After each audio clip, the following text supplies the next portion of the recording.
ये बताइए, ये जो कहा जा रहा है कि अचानक ये रात में किसको सपना आया कि कल जाके मंदिरों से मूर्ति हटा दें? सर ये कब से कर रहे हैं आप? ये 15 साल से कर रहे हैं। तो फिर आज अचानक लोगों को इसकी नहीं, सर हम 15 साल से कर रहे हैं। नहीं, आप कर रहे हैं। हाँ जी, हाँ लेकिन मूर्तियां जहां स्थापित हो चुकी थी सर, वहां से हटाए जाने का काम इधर क्यों देख रहे हैं? नहीं, इधर नहीं देख रहे सर। ये ऑल ओवर इंडिया में चल रहा है। कोई साइलेंटली कर रहा है, कोई ऑल ओवर इंडिया में चल रहा है, कोई साइलेंटली कर रहा है, कोई होकर होकर कर रहा है। अब मैं जरा रितु जी के पास 10 सेकंड से अगर मुझे दे दो, मर्सी से मैं कह रहा हूँ, सिर्फ 10 सेकंड, मेरा काउंटर पूरा हो जाएगा। पहली चीज तो ये मैंने बता दिया आपको कि कैसे वो इस्लाम के प्रचारक थे। अब हिंदू धर्म के विरोधी कैसे थे, मैं 10 सेकंड से ज्यादा ले लूंगा। मर्सी, बोलिए बोलिए, हो गया टाइम शुरू। ठीक है।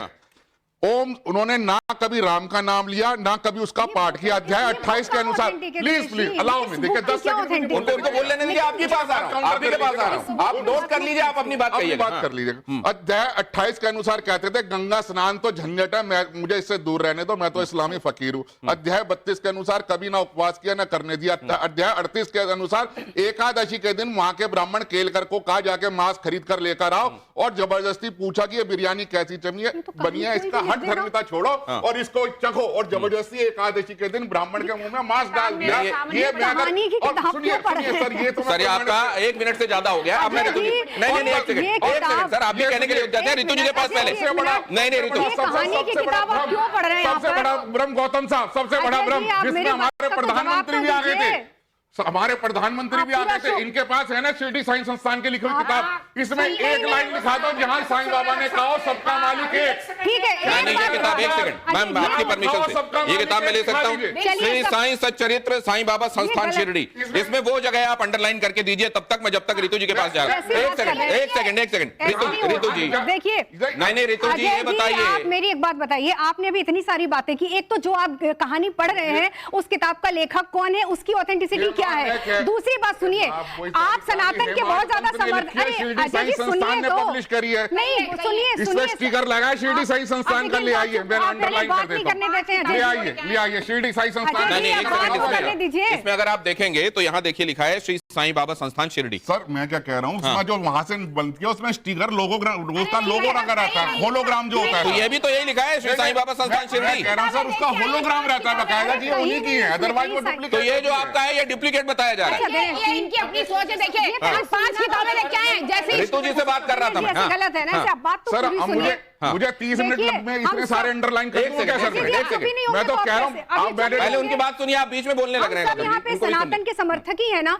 सनातन में बताइए कहाँ लिखा है, हमारे अभिमुक्तेश्वराचार्य जो शंकराचार्य हैं, अभी जब राम जी की प्राण प्रतिष्ठा की मुद्दा हो रहा था, हम सब थे डिबेट में, उन्होंने कहा कि जिस मूर्ति की 3 महीने तक आप पूजा कर लेते हैं वो प्राण प्रतिष्ठित हो जाती है। ये हमारे शंकराचार्य जी जो हिंदू धर्म के स्तंभ है, ठीक है, नहीं कुछ भी नहीं, आप वीडियो आप निकलवा लीजिए ना, प्रतिष्ठा करोगे। कौन से शास्त्र में साईं का मंत्र बताइए ना, कौन से वेद, कौन से उपनिषद, कौन से पुराण में साईं का मंत्र बताइए, पहले आप पूरी बात सुनिए, बताइए तो सही ना। मन घड़ित है क्या, कपोल कल्पना है क्या, सनातन धर्म मजाक है क्या? प्रतिष्ठित मूर्तियों को जो सनातन धर्म में मेरी बात सुनिए, भगवान शिव का मंत्र है ना सर, तो साईं का भी तो मंत्र किसी वेद पुराण में होगा, पूछ लो कौन से वेद पुराण में साईं का मंत्र है। चलिए तब तो बताऊंगी, वेदों पुराणों में कहाँ उद्धृत है, शास्त्रों में कहाँ लिखा हुआ है साईं बाबा के संदर्भ में बताइए। साईं का मंत्र कौन से मंत्र से मूर्ति की प्रतिष्ठा हुई है, पूछिए। यहाँ पर सिर्फ मूर्तियों को फेंकने की बात हो रही है, हम भी कहते हैं कि वो गुरु हैं, भगवान नहीं है, और अभी आप आगे से उसको अप्लाई करिए ना, मूर्तियां मत स्थापित कीजिए। अगर मान लीजिए शास्त्र सम्मत नहीं है, ये गलत है, तो क्या उन लोगों को जिम्मेदार मानकर उनके ऊपर कार्रवाई किया जाना चाहिए जिन्होंने मंदिरों में साईं बाबा की मूर्ति को स्थापित किया, इतने दिनों तक पूजा होने दी? देखिए बात 2 चीजें हैं, एक धर्म और एक आस्था। धर्म जो है वो सिद्धांत के ऊपर आधारित है, वो ज्ञान के ऊपर आधारित है, वो विवेकशीलता के ऊपर आधारित है, उसके एक नियम कानून है। शास्त्र संवत मेरे को मैडम बोल रही है कि मूर्तियों की प्राण प्रतिष्ठा हो गई, आप क्यों हटा रहे हैं? सबसे पहली बात, जो मंदिर को संज्ञा दी गई है, देवालय की संज्ञा दी गई है। देवालय का अर्थ है देवताओं का घर, देवताओं का रहने का स्थान, मानव का स्थान नहीं है, वो मानवालय नहीं है, देवालय है। देवता 33 कोटि देवी देवता जो हमारे शास्त्रों में उल्लेख है, जो हमारे पुराणों में उल्लेख है, उनकी प्राण प्रतिष्ठा होती है। मूर्ति तो मैं किसी को भी गुरु मान लूं, मेरे 10 गुरु हो सकते हैं, था ही नहीं। तो नहीं सवाल नहीं, सवाल नहीं, मैं आ रही हूँ आपके सवाल पे भी आ रही हूँ, आपके सवाल पे भी आ रही हूँ। उसमें पृष्ठभूमि की कोई आवश्यकता नहीं है, उसमें पृष्ठभूमि की कोई आवश्यकता नहीं। आप सीधे ये बताइए कि किसने मंदिर में स्थापित होने दी मूर्ति? क्योंकि भेड़चाल चली।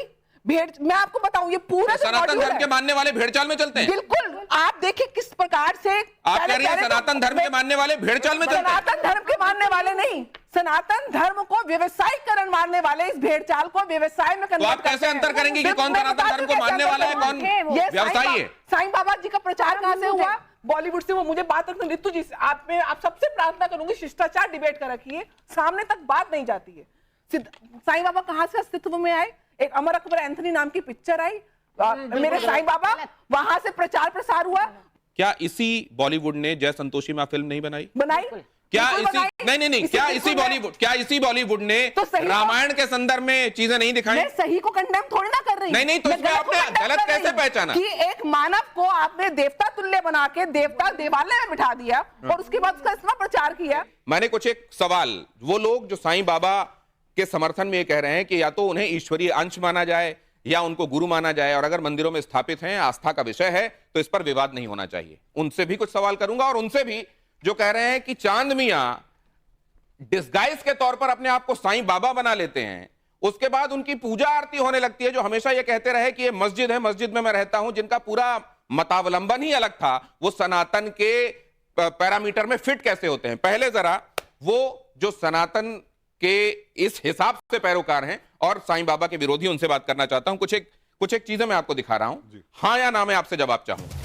धर्म संकट का पहला सवाल, क्या मूर्ति हटाएंगे तभी सनातन धर्म को बचा पाएंगे? जी बिल्कुल सही है, मूर्ति हटेंगी तभी सनातन धर्म के मंदिरों का स्वच्छ भारत अभियान की तरह स्वच्छ धर्म अभियान शुरू होगा और प्रारंभ होगा। तो आप कह रहे हैं सफाई हो रही है? सफाई हो रही है। अच्छा चलिए, दूसरा सवाल क्या है धर्म संकट में? साईं बाबा का जो विरोध कर रहे हैं, जो चाहते हैं कि मूर्तियां मंदिरों में ना रहें सनातन के, क्या साईं के अपमान में ही सनातन का सम्मान है? अपने धर्म का सम्मान कर रहे हैं हम, दूसरे का अपमान नहीं कर रहे। लेकिन उन्हीं लोगों ने जो धर्म को मानने वाले हैं, उन्हीं ने तो वहां पर मूर्तियां बिठाई ना। 1995 से पहले शनि और साईं की मूर्तियां इस देश में कितनी थी आप गणना कर लीजिए, और आज कितनी है वो कर लीजिए। मैं वो नहीं कह रहा। 20 साल में ये मैं कह रहा हूं, समस्या बढ़ी। मैं कह रहा हूं कि बांग्लादेश से या पाकिस्तान से आके लोगों ने तो नहीं बिठा दी ना मूर्तियां।